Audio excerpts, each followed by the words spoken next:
Mga kabibig, welcome back sa ating bagong YouTube channel. Ito ang pinakamaingay na YouTuber sa balatang YouTube. Ako si Kabibig, maglebag-lebag na tang with evidence. Ako ang haggard mo naman, kabibig. Hindi ako haggard, sa lighting lang yan. O eto na, kabibig. Boycott mga kongresista, pipirma sa impeachment ni Bibi Sara. Naku po, yan ang sigaw ng mga netizen, ng mga DDS, alam mo naman. Grabe ang taas ng ng trust rating ni VP Sara sa Visayas at Mindanao at posible sa Balance Luzon. My goodness. So, ibo-boycott daw di umano na mga supporters ni VP Sara ang mga kongresistang pipirma sa impeachment ni VP Sara. Knowing noong nakaraang impeachment na marami ang pumirma ng mga kongresista, ay nako, pinost sa social media ang mga pangalan ng mga kongresistang pumirma sa impeachment ni Sara at yung ibang kongresista hindi na talaga nanalo. Swerte lang yung mga kongresista na walang kalaban, nanalo. Of course, walang kalaban, di ba? Pero yung iba, naku, a very good example si Dan Fernandez. Semester English person. Nasaan na ba ngayon? Natalo. Di ba? Si Benny Abante, kung hindi nagkaroon ng disqualification case sa kanyang kalaban, hindi siya mananalo. Pero ewan ko, ano nangyari? Bakit siya nanalo? Yun na nga, kabibig. So, ang mga kongresista ngayon, mag-isip-isip na sila, oy, tanongin nyo ang inyong constituents kung gusto ba nila na pumirma sa impeachment ni VP Sara or hindi. Huwag yung sarili nyo lang isipin nyo kasi may maleta. Hala, may maleta, may mga envelope. Hala, may mga paper bag. Hala ka. Marami na nagsabi ang 18 ex-Marines. Tapos si Congressman Toby Tiangco nagpaparinig na rin, 'di ba? O eto sa Cebu, nako sa Cebu Asugbo mga kabibig. Eto ang babala sa mga kongresistang pepirma sa impeachment ni VP Sara. Kasi nako, hindi kayo kakalimutan ng mga ng mga Cebuano. Ito kabibig ha. Ito, no to VP Sara impeachment. Cebu Alliance for Duterte 2028, we will not allow a vice president to be impeached by the House that itself is under a shadow of economic treason amidst global turmoil. Kita ko big ha? We will not allow a vice president to be impeached by the House that itself under the shadow of economic treason amidst global turmoil. While you waste millions of taxpayers' money in fishing expeditions to pin down the vice president, the Filipino family is bleeding. To the district representatives of Cebu, atong mga congressman, mga pinili nato nga mga opisyal. The eyes of the province are upon you. The Cebu Alliance for Duterte 2028 hereby issues this stern final warning. We are no longer merely observing. We are documenting. We are observing and documenting. Final warning na ito, ha? Naku po, delikado yan. Some lawmakers attempt to weaponize the 1987 Constitution to politically assassinate Vice President Sara Duterte. Let it be known that any Cebuano lawmaker who signs this impeachment shams signs their own political death warrant. Hello? We are very serious. The Floodgate scandal, luggage bags versus justice. We are sickened by the blatant double standard of this administration. The brave 18 Marines, our disciplined soldiers, have exposed a rat that reaches the very ceiling of Malacanang. Massive kickbacks from the 805 billion pesos flood control fund were delivered in luggage bags to the ruling elite. You know who they are. Their videos, their pictures are circulating in social media and internet. Naku po. While Representative Saldico, Speaker Martin Romualdez, and the President remains untouched, the Independent Commission for Infrastructure has conveniently focused its crosshairs only on those allied with Duterte's, with linkages flying towards The Hague. The ICI is winding down its operations this March 2026, leaving the big fishes to swim free in the sea of stolen public funds.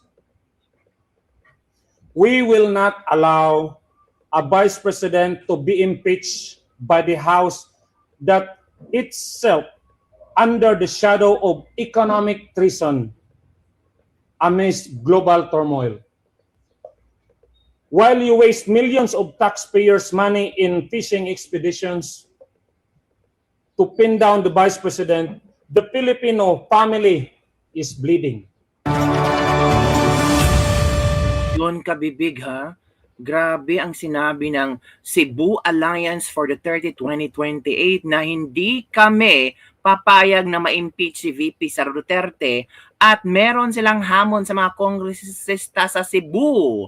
Nagmamatsyag lang ang Cebu Alliance for Duterte 2028. Nako po. Nako. So yun kabibig. At ang iba kasi kabibig, sabi, nako, tingnan natin kung mananalo ba yung VP Sara ninyo. Para itong bago kabibig, wala nang suporta daw. Isang incumbent member ng 20th Congress ang nakarinig na may mga malalaking political party at mga kongresista ang alanganing suportahan ang impeachment case laban kay Vice President Sara Duterte. Nag-alinlangan na sila kabibig. Nag-isip-isip na sila. Kasi mag-isip-isip sila. Kung pipirma kami, yung mga DDS, hindi kami iboboto. Paano na lang yung career ko? Yung political career ko? At kung pipirma ako, at ganun pa rin, yung impeachment ni VP Sara, Senado, mababasura pa rin, hahanapan ng technicality nga mga sayop-sayop. Diba? Ganun pa rin, hindi ba impeach si VP Sara? Kung mananalo sa 2028, paano na lang ang distrito ko? I'm sure, maugat lahat ng mga ginagawa kong kabalastugan, kurakot, at mga mali-malitang pera na inubos ko. Hala, paano yan? Kasi sabi ni VP Sara, hindi ako mag-ano. Ito ha, ang sabi ni VP Sara kasi mga kabibig, yes, nasasaktan siya, pero sa Bisaya pa, wala siya nagdumot. Wala akong pagdumot sa aking puso. Ay, Bisaya kayo. Pero, yung ginawa nyo sa pera ng taong bayan, sisingilin ko kayo. Hala, nanginig ang mga buto ng mga kongresista. Nanginig to the power to the 10 times. Ito ang latest ngayon kabibig. Naku, nakakatakot na to. May mga kongresista nag-isip-isip na sila. Okay. Paano na lang kung si VP Sara sa 2020 mananalo, saan tayo papulutin? Isang incumbent member ng 20th Congress ang nakarinig na may mga malalaking political party at mga kongresista ang alanganing suportahan ng impeachment case laban kay Vice President Sara Duterte. Narito ang balita.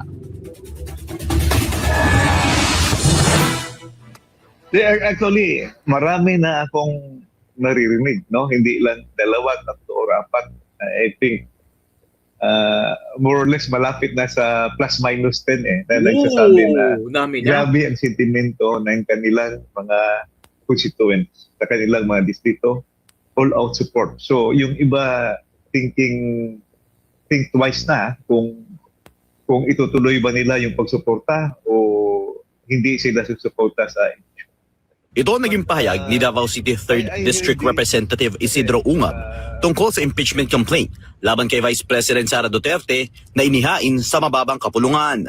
Nakabatay ang reklamo sa mga aligasyon ng culpable violation of the Constitution, betrayal of public trust, at iba pang posibleng paglabag na dapat umanong panagutan ng Vice Presidente. Ngunit sa panayam ng SMNI News, sinabi ni Ungab na hindi pinaniniwalaan ng karamihan ang mga naturang akusasyon. Makikita natin na yung mga constituents, ang approval ratings ni Vice President mataas talaga. Hindi sila naniniwala dito sa mga accusation. Dagdag pa ni Ungab, makikita ng 32 milyong botante ng bise ang mga politikong nag-akusa laban sa kanya. Sa kabilang banda naman, inilahad ni Ungab na may malalaking partido ang inaasahang aatras sa pagsuporta sa impeachment. Malakas yung kwento na yung NPC Nationalist People's Coalition, nag-meeting daw last week, parang Thursday. At napag-usapan nila, majority daw ayaw nang sumuporta doon sa impeachment. Ganon din narinig natin nung press ko, nung NUP, no? And I hear there's another party na gusto na rin umatras. It could be possible na pagbalik namin, mahihirapan silang kunin yung 106 votes.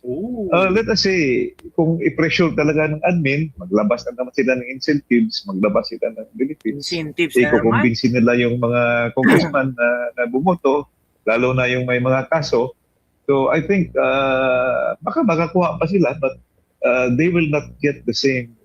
Sa huli, sinabi ni Ungab na karamihan sa kanyang mga kasamahan sa Kongreso ay nakokonsensya na umano laban sa ginagawa kay Vice President Sara. Uy, nakakonsensya talaga ba?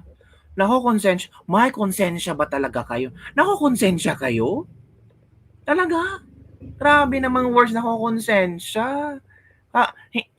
Hindi kayo nakakonsensya. Kurakot kayo. Hindi yung konsensya ang tumutugi sa inyo. Takot, bangungot, at the same time, kurakot kayo. Kasi naisip nyo, takot kayo si BP Sara, ang upo 2028, bangungot nyo si BP Sara. Ha? So, huwag nyo kaming drama-dramahan, ako konsensya, nagigilty kayo. So, it means yung pumirma kayo ng unang impeachment. So, it means nakitaan nyo si BP Sara na wala talagang kasalanan, pero pumirma na kayo kasi may mga pera involved. Di ba, kabibig? Oy, huwag nyo kaming mailad-elad, oy. Huwag nyo kaming mailad-elad because alam namin ang mga ginagawa ninyo. Di ba? Ito ha, galing ito sa isang kongresista kasi trending ngayon tungkol sa tungkol kay Madriaga. Madriaga kayo diyan. Ito ha. Ito ha. Ito. Tingnan natin ha. Number two is the issue of this Mr. Madriaga, no? Tinitignan ko dito kung ano ba siya, no?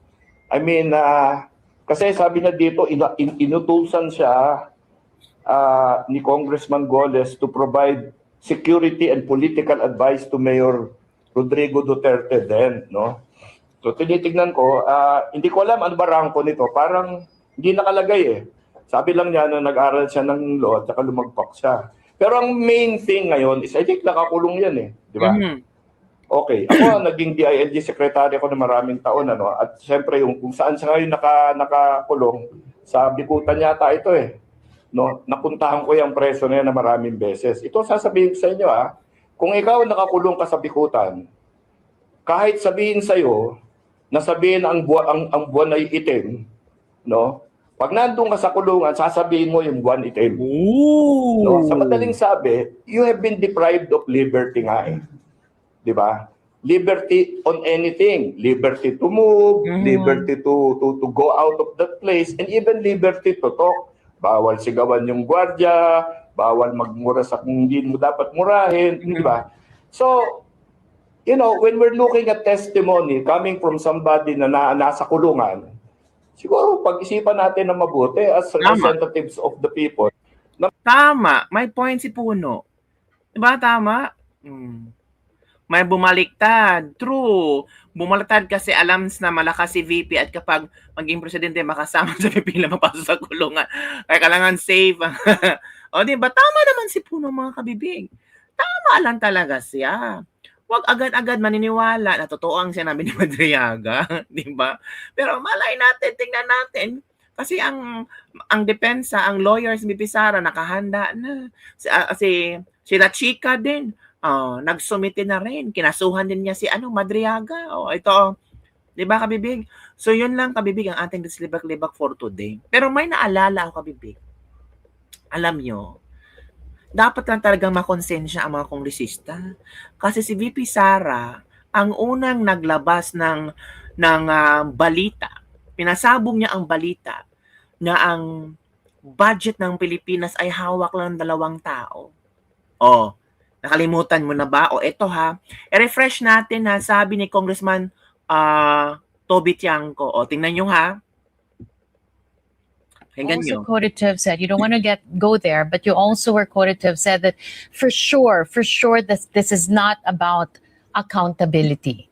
if it's not about accountability, what is this about, Congressman? I said it's about accountability for those who are really standing for their principles. Correct. But there are also persons na talagang natatakot sila na maging presidente si VP Sara. Agree. Dahil nga, sigurado ko, ulit, sasabihin ko, sigurado ko na yun ay hindi nila maareglo doon sa mga kasalanan nila. Because remember, I just remember now, Carmina, she is the very first one who said that ang budget ng Pilipinas, kontrolado lang ni Saldico at ni Martin Romualdez. Di ba siya yung unang nagsabi noon?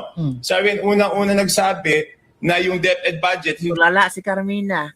Tulala, walang masagot si Carmina. Di ba, Carmins? hindi siya humihingi ng dagdag, dinadagdagan nila Martin Romualdez at ni Saldico, basta kanila yung mga budget na yon, sila ang contractor, sila ang supplier. Di ba siya una nagsabi niyan eh. And later on, napatunayan, di ba? Ano bang nangyari? Later on, lumalabas talaga ang naging manipula ng budget is Saldico and Martin Romualdez. Later on, lumalabas na yung insertions, kanila talaga yon. Pag nagdagdag ng pondo, sinabi nila Bryce Hernandez na pag nagdagdag ng pondo, kanila yung proyekto yon o may kita sila doon, di ba? So paano niya papalusutin yung mga yon? Di ba?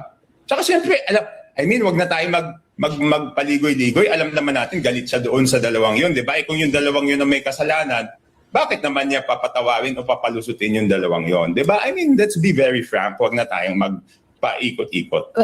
There you go. Tulala ang nag-interview kasi alam naman natin kakambig yun ng interview. Di ba? O, tingin yung kabibig ha. Sabi, galing sa bibig ito, Bitiangco, si BP Sara ang unang nagbulgar ng korupsyon. Sino nagsabi? Si BBM daw ang unang nagbulgar ng korupsyon sa flood control project. BBM, wrong ka. Si BP Sara talaga ang unang nagbulgar. Oo. Nagpa-epal-epal ka lang nung ang mga tao na ang sumisigaw, nanghihingi sa kung saan yung flood control project during your SONA. Ikaw nagpabida-bida para malinis ang pangalan mo. Sabi naman sabi ko kasama ka din. Di ba, bibig? So ano ang iyong reaction? Ibo-boycott nyo ba ang mga kongresistang pepirma sa impeachment ni VP Sara?